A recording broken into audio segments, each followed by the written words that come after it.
In this section, we're going to go through the installation of ESLint on Sublime Text 3. So specifically Sublime Text 3, Sublime Text 2, as far as I know, is not supported with ESLint. So this is all going to be for setup with ESLint 3. So unfortunately, Sublime has a little bit of a hefty amount of setup here. So these are all the steps we have to go through. And yes, it is slightly painful. To be honest with you, this is the third time I've recorded this section, so the last two times I made a tiny mistake. Hopefully no repeats this time. No repeats. We're going to get through this in one go. All right. So first you know what? I don't know how much sense there is to talk about all this installation here. Basically, getting ESLint set up with Sublime just involves installing a bunch of junk. Let's just get started on it and go through the process. So first, we are going to install ESLint globally with npm. So at my terminal, I'm inside my project directory, and I'm going to install the ESLint command line tool. Okay, so the command line tool is what actually parses and validates our code. We will execute npm install -g ESLint. So this is going to install the ESLint package globally, as indicated by the -g right here.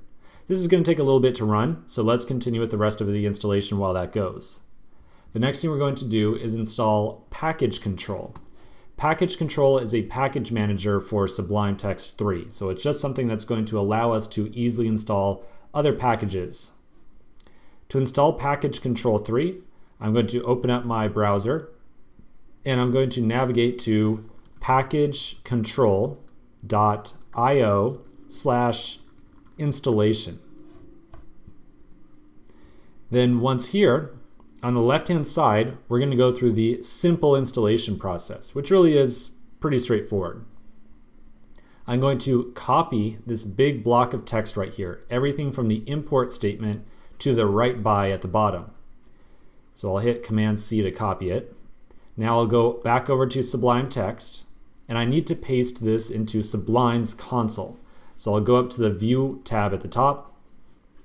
I will click Show Console, and then I will paste it all in here, everything that we just copied. So the very last token in here will be write by.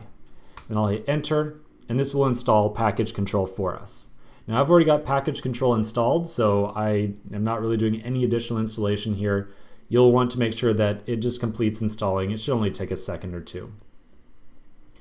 So next, we've got our package control installed. We are going to install a configuration for ESLint with npm. So this config part that we're about to do right here is all about this last half. The last half on our diagram. Remember, we have some per project setup that we have to do. So what we're about to do is the per project setup. It's going to be the actual configuration that tells ESLint, hey, when you parse the code and make sure it's valid, please use this set of rules to figure out what is going on. So back at my terminal, I'll take note, looks like ESLint is all done installing. We're going to install some configuration for ESLint. So we'll run npm install --save-dev ESLint config rally coding, like so. So ESLint -config -rally coding. So we'll hit enter and let this thing do its little installation, and then we'll keep working while that goes. Just installing that configuration inside of our project, that set of rules isn't enough. We have to actually tell ESLint to make use of that setup or that list of rules. So to tell ESLint to use that set of rules, we're going to create a new configuration file inside of our root project directory. So inside of my root project directory, I'm going to make a new file called .eslint.rc, and I'll save it. So now I've got a new file inside my root project directory called .eslint.rc, and it's completely empty. Inside of here, we're going to put just a little bit of configuration. I'm going to place a set of curly braces, and then inside the curly braces, I'll add in extends : rally coding. So again, this tells ESLint, hey, we just installed a set of configuration for you. Please use the configuration called rally coding. Do take note that you must use double quotes around each word here. So double quotes around extends and double quotes around rally coding as well. All right, so just 2 more steps. We're almost there, almost there. We have now added in our config with npm. We have actually skipped to the bottom. We added in the config file to our project. So the last 2 things to do are we're going to use the package control module that we just installed to install linter and ESLint to Sublime Text. So back inside of our project, I'm going to install or use package control to install those 2 modules. First, I'll open up the command palette by pressing Command-Shift-P. And this opens up the command palette. So there's a list of all the things I can do with Sublime Text. I'm going to search for install and then click on the install package section. This will do a little bit of loading and then show me a list of all the different packages that I can install. First, we're going to look for Sublime Linter. And I'll find the first result right here is just Sublime Linter. I will click it to install it. And there we go, nice and installed. And next I'll open up the command palette again with Command-Shift-P. I will click on Install Package again. And then this time around, we are going to look for Sublime Linter -contrib -ESLint. So Sublime Linter -contrib -ESLint. So here's the result right here, and I'll click it to install it. And then I'll click out that message right there.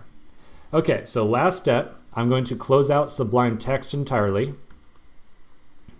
So I just quit entirely from it, and I'm going to start it back up. And I got my project folder still open right here. So last thing we have to do is just test this out and make sure it works. I'm going to open up this index.ios.js file, and I'm going to delete a semicolon here at the end, and I'm going to save the file. And you'll notice, yep, sure enough, I get this error message popping up. It says here, missing semicolon, the rule is semi. If you don't see this little red dot over here and the red square pop up, do make sure that you save the file and also try changing the line that your cursor is on. Inside of Sublime Text, the linter is a little bit laggy, and so sometimes it takes a second for it to realize, oh hey, you just fixed the error. So you'll notice that when I delete the semicolon, we're waiting, oh, there's an error here. And then when I fix it, we're waiting, and okay, there it goes. Okay, so there is ESLint set up with Sublime Text. I know, not the easiest thing in the world to do. In the future now, whenever you want to use ESLint with Sublime Text, you can create this .eslint.rc file right here, paste in this rule, and then make sure that you just run at the terminal that npm install --save dev ESLint config rally coding. That's all you have to do. So in the future, no more complicated setup. It's a one-time thing. Okay, so we've got ESLint set up with Sublime Text. Let's continue in the next section.